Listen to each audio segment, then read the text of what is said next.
Olá pessoal, paz e bem, seja bem-vindo, bem-vinda. Vamos conversar sobre o Evangelho de hoje.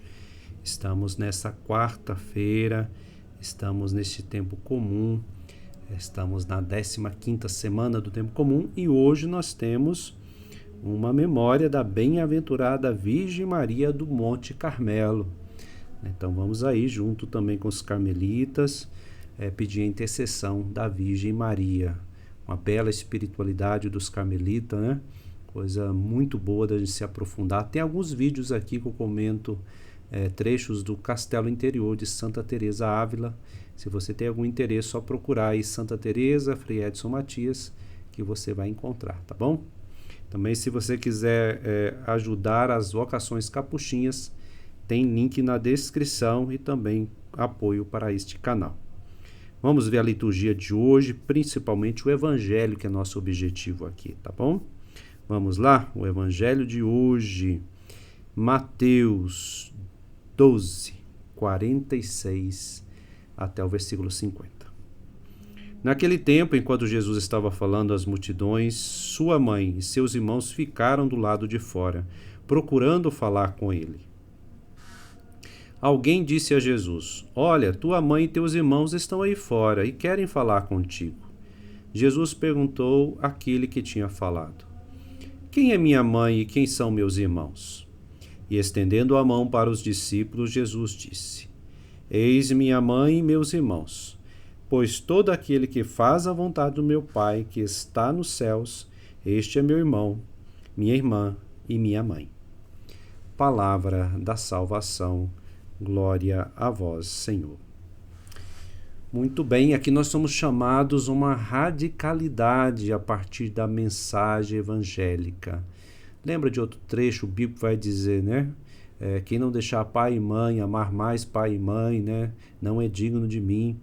Aí você fala, nossa, né? Deus está falando para desprezar, deixar... Calma, vamos com calma nessa hora. Mas tem um sentido aqui mais profundo.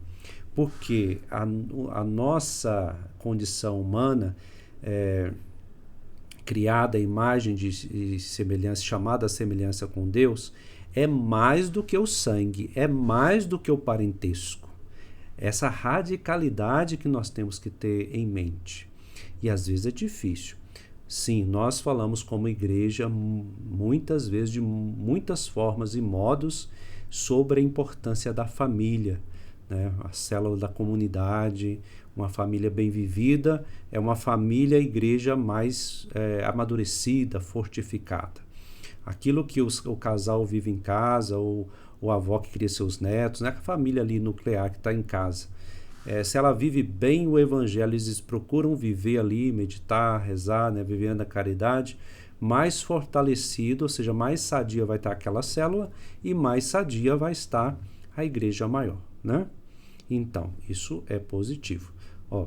Mas é uma coisa que nós temos que ter sempre em mente. Vou fazer uma pergunta básica para você refletir. O que dá sustentação, por exemplo, à nossa vocação religiosa? Outra pergunta. O que pode dar sustentação ao matrimônio? A uma escolha de uma jovem que adentra num convento? Ou de um solteiro que faz opção por essa vida de solteiro? Qual é o fundamento? Deve ser o fundamento. É Deus mesmo. Então, na origem, o mais fundamental é Deus. Por quê? Vamos falar do matrimônio, A esposa pode ser a alegria do marido e deve ser, como o marido também é a alegria da sua esposa. Mas ela não é deusa e ele não é Deus. Ela jamais poderá completar plenamente seu coração. E ele também não. Plenamente, Por mais que se ame, se doe, se faça esse encontro, que seja ali nos trancos e barrancos da vida, manifestação do amor de Deus, manifestação do amor de Deus por sua igreja, Lembrando de São Paulo na sua comparação, como Cristo ama a igreja, também o esposo deve amar a sua esposa, Mas é somente Deus que pode dar a sustentação, não é mais o sangue que nos dá uma descendência natural de pertencer a Deus. Lembra da tradição antiga? Todos são ali filhos de Abraão, e Jesus faz uma chamada, né? Vocês criaram tantas tradições que esqueceram os mandamentos ou perverteram os mandamentos de Deus, né? Jesus faz uma chamada para eles. Quando nós colocamos o sangue em primeiro lugar, ou seja, o parentesco, e não exatamente o fundamento principal de sermos todos da mesma família. A humanidade toda é uma família, uma grande família. Assim deve ser entendida. Mas só compreenderemos isto se nós estivermos nessa ligação profunda de percebermos, né, em Deus, é nele que nós todos nos unimos, porque ele nos criou e ele nos sustenta e ele nos redime. Então é ele e não sangue. Não basta eu ser parente, não basta eu ser aderente, como algumas pessoas dizem. Não, o que nos une, o cristão, o que nos une é justamente ser filhos do mesmo Pai, todos irmãos, né? É por isso que quem é muito apegado no sentido, não estou dizendo que tem que deixar de amar, mas quem é dependente no sentido que não tem autonomia afetiva e espiritual dos pais, fica complicado, né? O filho, quando ele vai crescendo, a filha, ele e ela é chamado a pouco, amadurecendo em Cristo, eles perceber tanto os pais deles como eles caminham para Deus, em Deus e para Deus, né?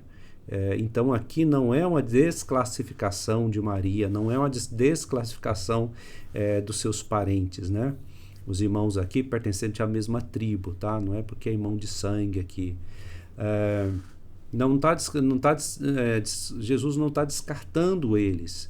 Está dizendo, ele está aproveitando a oportunidade para ensinar essa pessoa que falou, né, que sua mãe e teus irmãos estão aí fora. Jesus aproveitou a oportunidade para ensinar essa pessoa e ser modelo de ensinamento para os outros. Porque se você fala, não, ele está desprezando a mãe e os parentes. Se fosse assim, então Jesus se torna aqui nesse texto um garoto de recado, né? Aí não é Jesus, né? Garoto de recado, né? Não. Tá vendo como que a interpretação é tão simples e às vezes a gente não percebe, né? Então, quem é meus irmãos e minha mãe? Aquele que ajuda uma pessoa que está em dificuldades na vida, que faz um ato de caridade, um cristão que ajuda outras pessoas, ele está sendo mãe, ele está sendo pai, ele está exercendo a função de paterna, materna, e em Deus ainda mais, porque Deus é pai e mãe nosso nesse sentido. Ele cuida como a mãe, ele cuida como um pai de nós. Assim seus filhos também devem cuidar, né? Cuidar também uns dos outros, né? Amai-vos uns aos outros como eu vos amei. Não diz isso a palavra? Então, pois todo aquele que faz a vontade do meu Pai que está nos céus, todos que fazem, quer dizer, todos aqueles que buscam viver em Deus. Este é meu irmão, minha irmã e minha mãe. Podemos botar aqui também meu pai, né? Tá bom? Gente, olha, medite aí, tá? Leia alguma vez, relê de novo, marca, escreve no caderno, faça sua meditação particular, né? Aqui eu espero que tenha contribuído com a sua meditação, mas é necessário você fazer a sua aí, tá bom? Não esqueça disso, porque você precisa estar no silêncio do seu quarto, em segredo, rezar ao Pai, tá? Abraço, que Deus possa te abençoar e que esse dia, quarta-feira, seja um dia abençoado para você. Abraço, com Deus.